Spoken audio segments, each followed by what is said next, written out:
Amigos, companheiros de doutrina espírita, nós hoje fomos convidados aí pelo amigo Johnny, a falarmos a respeito de Jesus, sofrimentos e inimigos.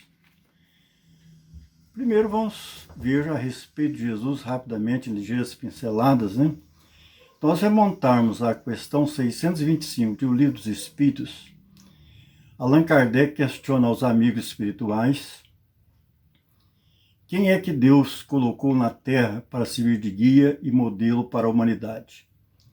E eles respondem com uma única palavra: Jesus. Alguma tradução diz: vede Jesus. Há companheiros espíritas que entendem que essa vede Jesus seria mais completa, porque está referindo-nos a ver Jesus. Só que, na verdade, no meu modo de entender, tanto faz o vede como Jesus, porque o exemplo é Jesus. E nós sabemos que Jesus é o único Espírito puro que já esteve conosco aqui na Terra. Emmanuel, no livro A Caminho da Luz, nos dá notícia de que há uma pleia de espíritos que comandam o sistema solar.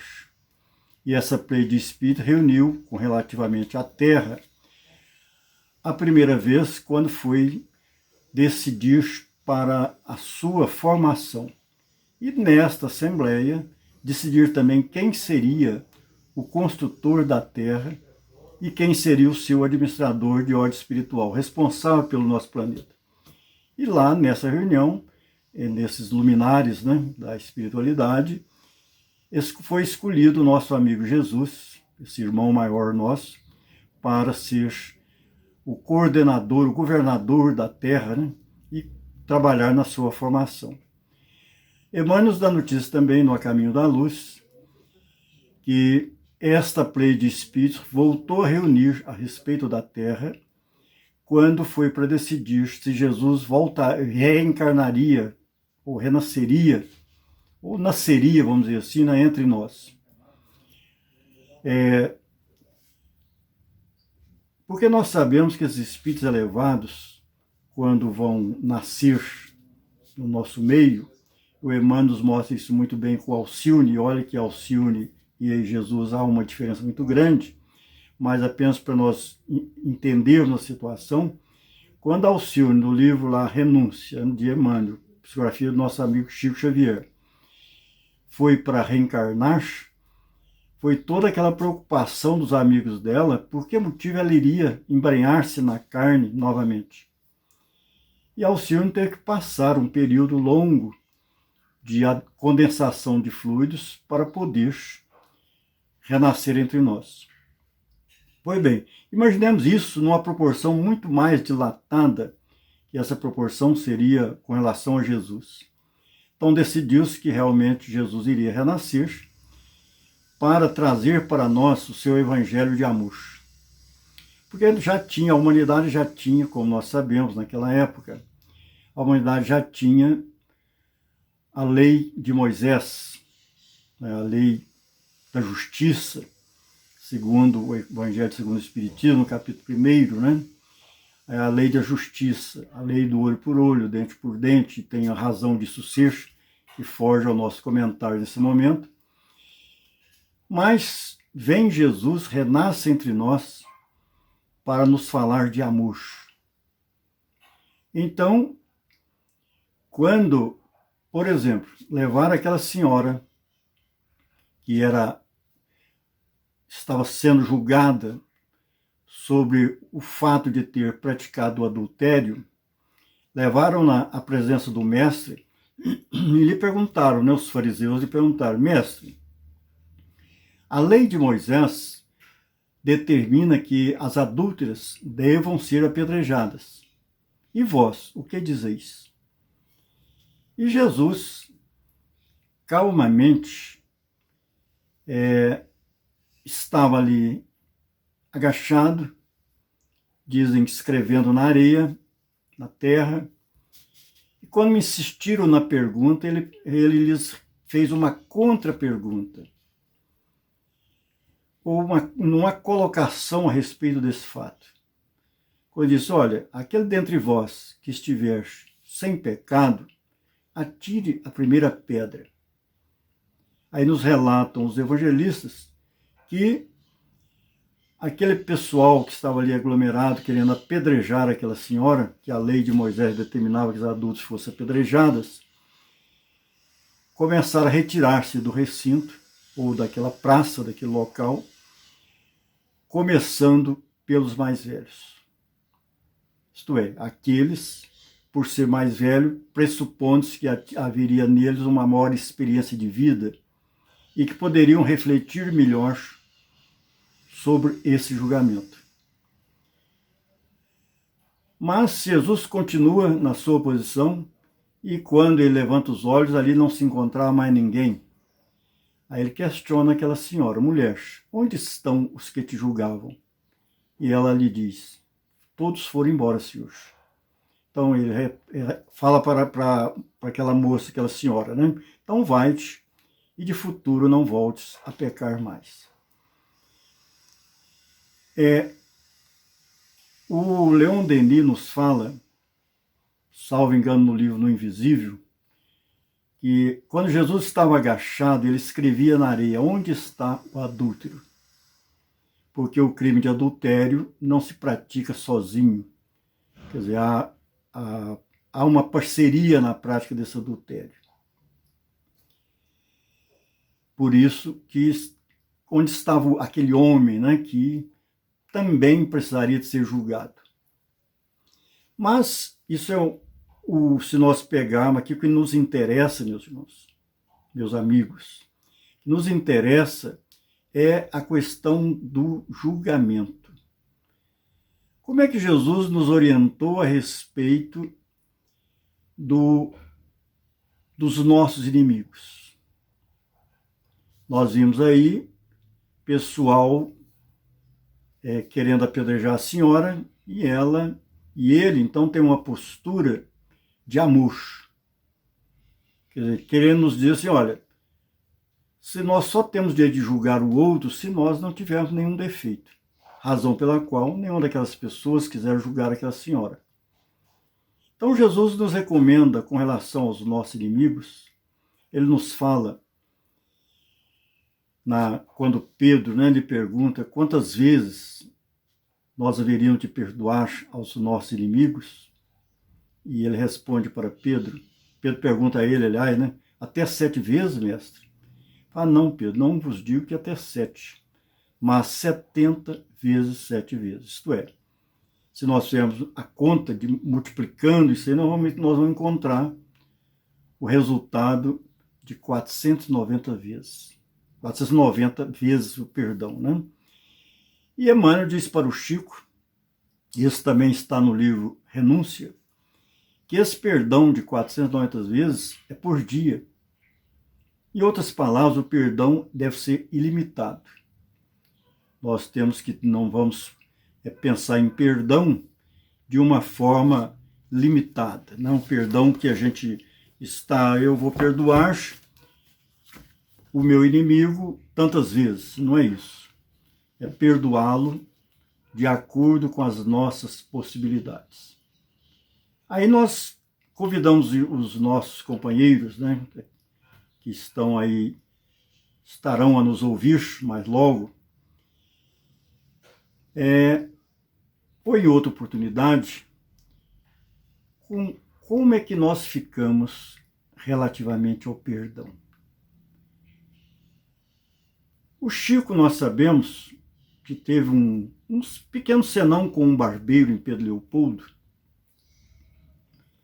Isso está no livro Lindos Casos de Chico Xavier, do Ramiro Gama, né? E aquele barbeiro ficou indiferente com o Chico. E o Chico, preocupado com aquela situação, o Emmanuel falou, olha, você tem que arear o seu tacho, né? Está atrapalhando o nosso trabalho.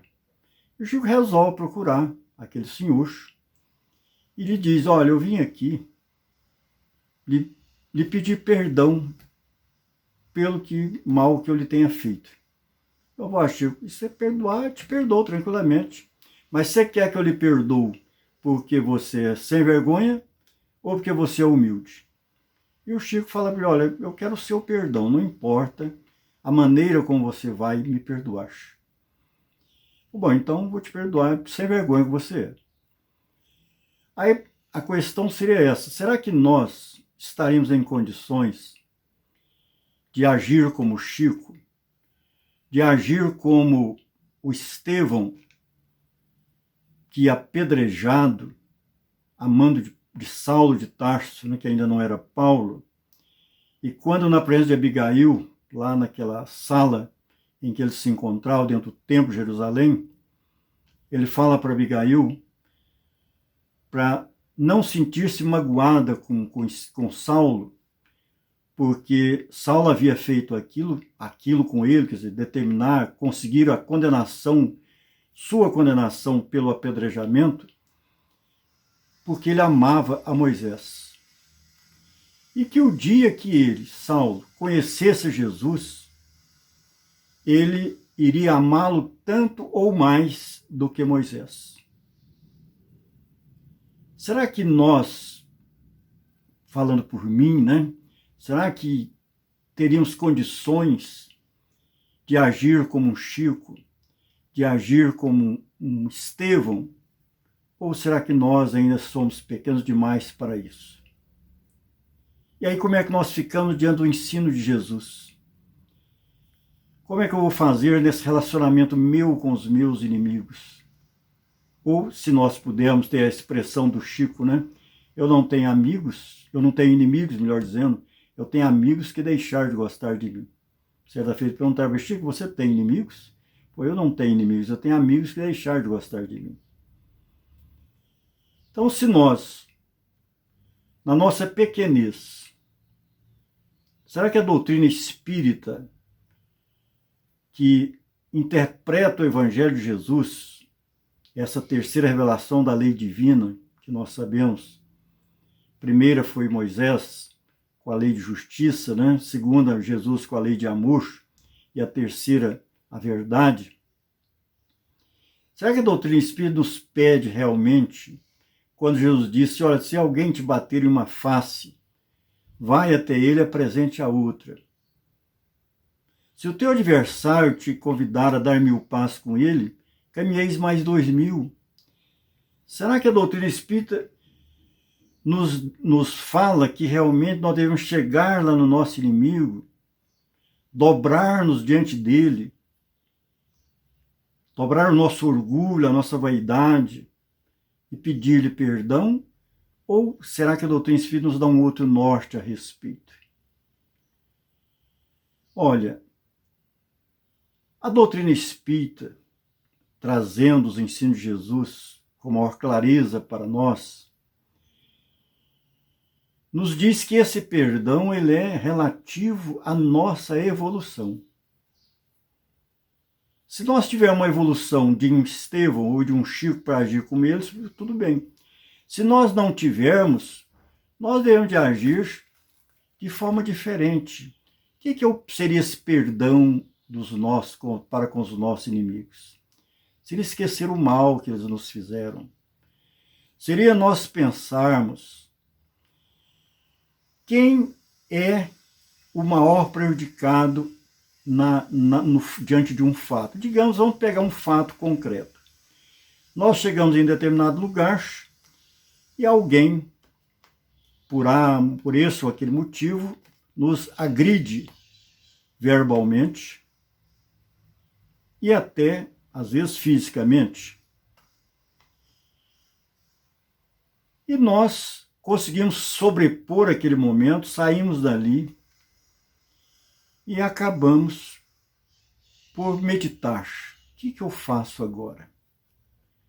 Será que eu vingo? Será que eu deixo ele para lá? O que a doutrina espírita me escora, me dá de arrimo nesse momento? Aí nós pararíamos, ou devemos de parar, fazer a nossa prece, buscar o auxílio do nosso anjo guardião e pensar da seguinte maneira: quem é que está com a consciência tumultuada, será nós que fomos a vítima ou será ele que foi o algoz?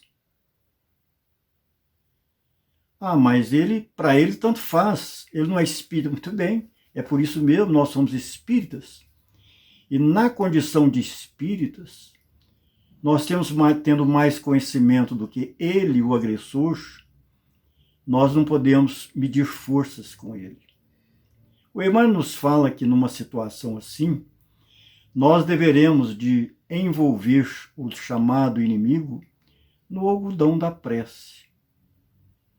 Se nós não tivermos condições, e nem se pede isso, a doutrina espírita não se pede isso de nós, se nós não tivermos condições de chegar até a pessoa e pedir desculpas ou perdão, não há necessidade disso.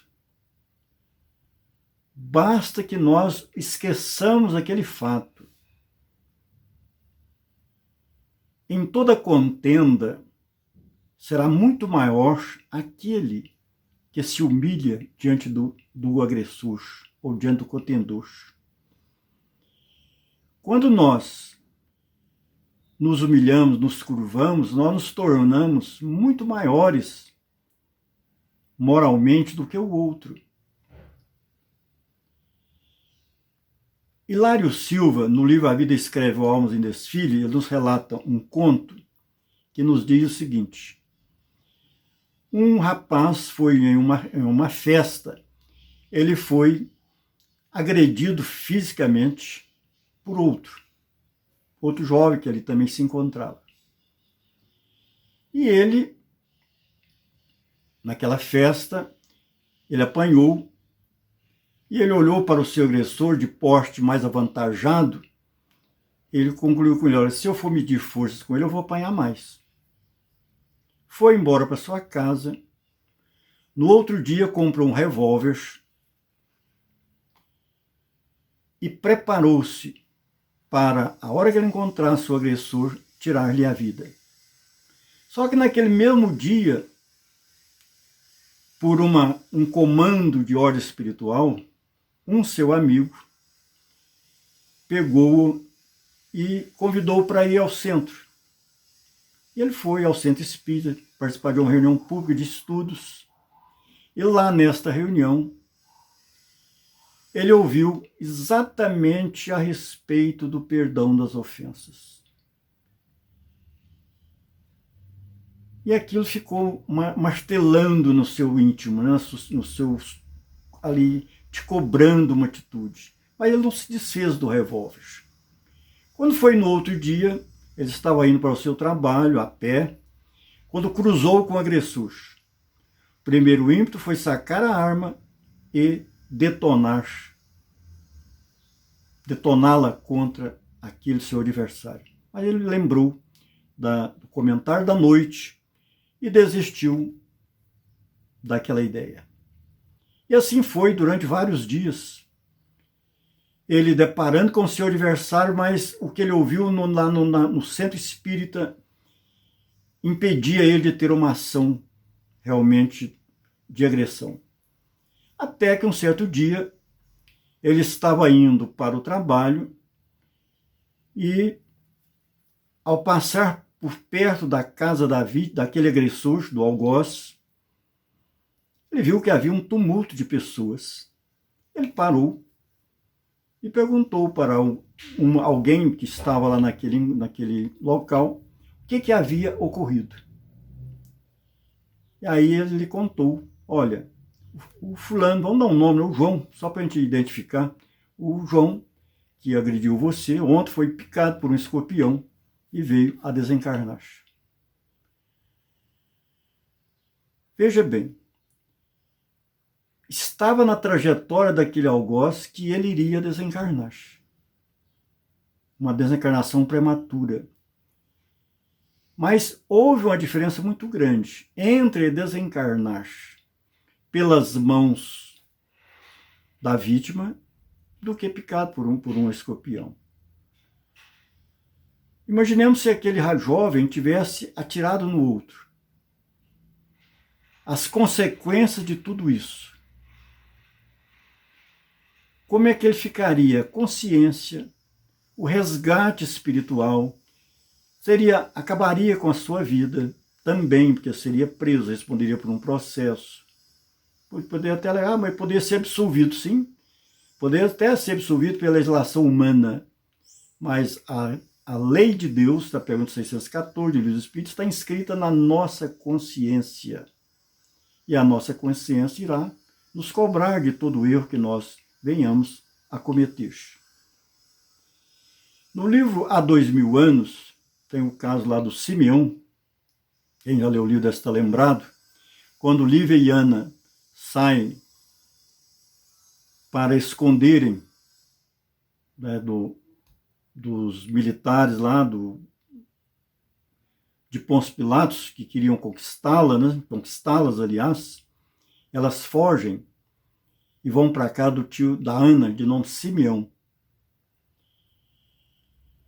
Passado ali no dia seguinte, ou 2 dias, me recordo agora o certo, só que logo depois que elas chegaram, escutaram um barulho de cavalos, e o Simeão tinha, digamos, um túnel, né, no subsolo da sua casa, que ele recomendou a Ana e a Lívia para ali se esconderem. E elas lá foram e se esconderam. E ele ficou de fora quando chegou o Lictor, né, que estava comandando os soldados, com os soldados, e questionando-o a respeito de onde encontrava a Lívia e a Ana, porque teve notícias que elas teriam ido para a casa dele. Ele falou que não sabia onde que elas estavam. E nisso, aquele romano pegou o chicote e começou a descer chicotada no Simeão, e mandando que ele reagisse. Primeiro que não adiantaria reagir, né? Uma pessoa idosa reagir diante do ataque de vários romanos preparados para a luta. Mas a resposta dele é que nos interessa. Ele disse para o Lictor, olha, a sua lei, a lei de Roma, reconhece a legítima defesa, mas a lei de Deus, perante a lei de Deus, não há legítima defesa. Eu prefiro morrer do que revidar.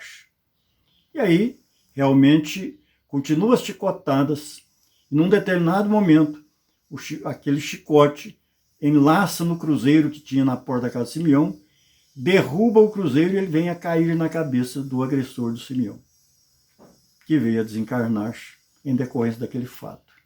Era a justiça divina cumprindo de imediato aquela situação. Sofrimento, todos nós passamos por eles aqui na Terra. Nós passamos sofrimento de ordem moral, sofrimento de ordem espiritual. Ou melhor dizendo, de ordem física e ordem moral. Melhor dizendo, retificando. Aí se nós remontarmos na história, seja dentro do cristianismo ou fora do cristianismo, o Emmanuel, aliás, não é o Emmanuel, é Meimei, não é nem Meimei, é Lameira de Andrade, nesse livro, O Espírito e Verdade, no capítulo 68, o título é Provas Decisivas. Ele nos lembra aqui dos personagens que foram passar muitas dificuldades na vida e que conseguiram sobressair dessa dificuldade, fossem eles cristãos ou não cristãos. Ele nos fala aqui de Cervantes, ele nos fala de Bernardo Palissy, nos fala de Shakespeare, nos fala de Victor Hugo, nos fala de Hertz. Depois ele entra a nos falar de Allan Kardec, dos sofrimentos morais, porque passou Allan Kardec, em virtude da doutrina espírita, de ter lançado a doutrina espírita. Ele nos fala da Amália Domingues Soler, na Espanha, que até fome ela passou quando ficou cega. Nos fala no Brasil o doutor Bezerra de Menezes, que renunciando à questão política, aos status sociais, vivendo para o próximo, ele desencarna totalmente desprovido de bens materiais. E eu me lembrava, quando li isso aqui, de Monte Alegre, aqui em Monte Alegre teve um médico chamada doutora Odilon Mendonça. Doutor Odilon Mendonça também foi um exemplo do doutor Bezerra de Menezes. Atendia a tudo e a todos, sem se preocupar com remuneração. E desencarnou, esse eu conheço o fato pessoalmente, tendo apenas uma casa de morar e um veículo Jeep, naquela época um veículo Jeep. Pessoa extremamente caridosa, sem ser espírita. Há que se ressaltar isso, né? Hoje nós sabemos, é um companheiro que trabalha conosco na espiritualidade. Nós temos que lembrar, por exemplo, de seu Eurípides Barçanufo. Seu Eurípides Barçanufo, quando disse, ele se tornou espírita nas reuniões mediúnicas realizadas pelo seu tio, lá em Santa Maria, que ele então se declara espírita. Sacramento, meus irmãos, companheiros que estão me ouvindo, vamos pensar nisso, isso foi no início do século passado. Ele se declarou espírita em 1904. Então vamos imaginar, em 1904, o que seria dizer eu sou espírita? Hoje, para falar eu sou espírita, nós falamos ser espírita hoje é chique, né? Está até muito bem na moda falar eu sou espírita, porque o termo espírita pressupõe que nós somos pessoas de bem, em que pese nem sempre nós dignifiquemos esse termo espírita. O sacramento voltou-se contra seu Eurípides. Fechou-se o liceu sacramentano, que era aquilo que, digamos, no linguajar bem nosso, a menina dos olhos de seu Eurípides. Ao ponto de que, determinado dia, o seu Mojico falou para a dona Meca, eram os pais do seu Eurípides, né? Meca, você vai lá no Eurípides, que o seu Eurípides tinha, o próprio seu Mojico alugou uma casa para o Eurípides para ele exercer a mediunidade, porque ele não queria tumultuar a família, né? Com a presença daqueles que o buscavam, depois de passado alguns tempos. Aí o senhor Mojico falou assim, Meca, vai lá e fala para o Eurípides largar de mão de ser espírita, que eu estou cansado de ouvir chamarem-no de louco. Aí a dona Meca foi, obediente, né? Foi, chegou lá, transmitiu o recado para o senhor Eurípides. O senhor disse para a mamãe, meu pai, eu sei que ele não é capaz de entender o que eu vou lhe dizer, mas a senhora será capaz sim. Sente aí. E ali os dois conversaram por longo e longo período. Terminado o diálogo, ela volta para casa. Quando ela entra na casa, o senhor Mojico disse para ela, e aí, o que você resolveu com o nosso Eurípides? E a dona Meca disse para ele, olhando bem nos olhos, Mojico, eu também sou espírita. Os sofrimentos da nossa vida, seja ele de ordem física ou de ordem moral, são sofrimentos que fazem-nos crescer espiritualmente.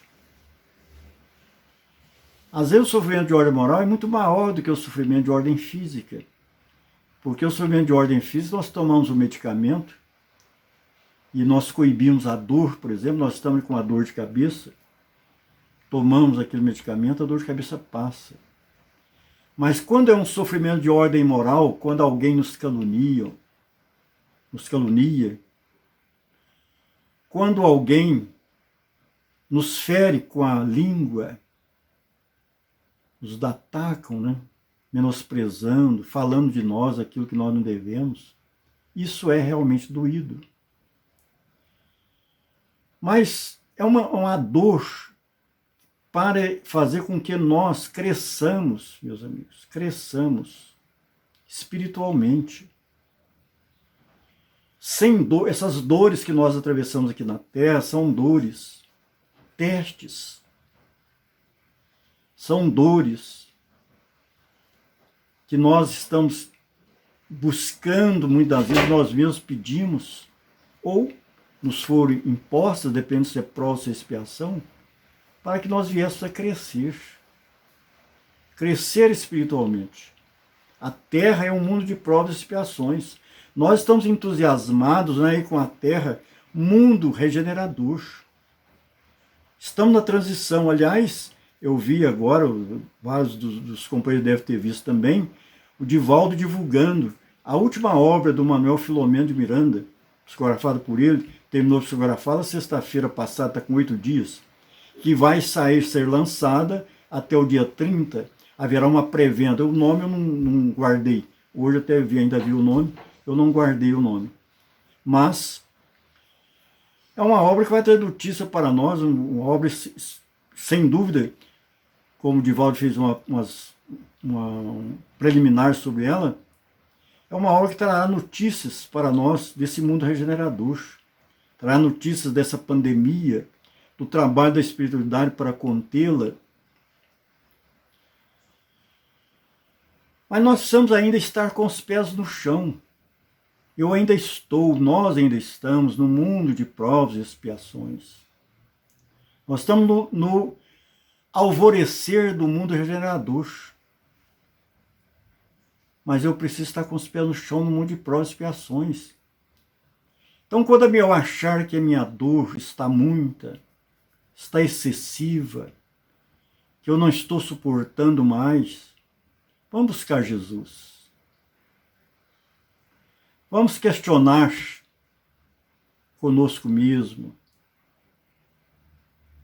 que Jesus faria na situação em que eu me encontro? Isso é a orientação do Emmanuel, que o Emmanuel nos traz, né, no livro 50 anos depois, quando Neio Lúcio, espírito, encontra sua neta Célia, que foi expulsa do lar, carregando um filho que também não era dela, nem da sua mãe, e ela naquela gruta, à noite, onde haviam bandidos, assaltantes, haviam feras, lobos ferozes e outros animais, ela ali, naquele escuro, com aquela criança recém-nascida, e nisso ela se vê aquela luz projetar-se, gruta dentro, e aquela luz toma a forma humana e ela reconhece, é meu avô, é o Neio Lúcio.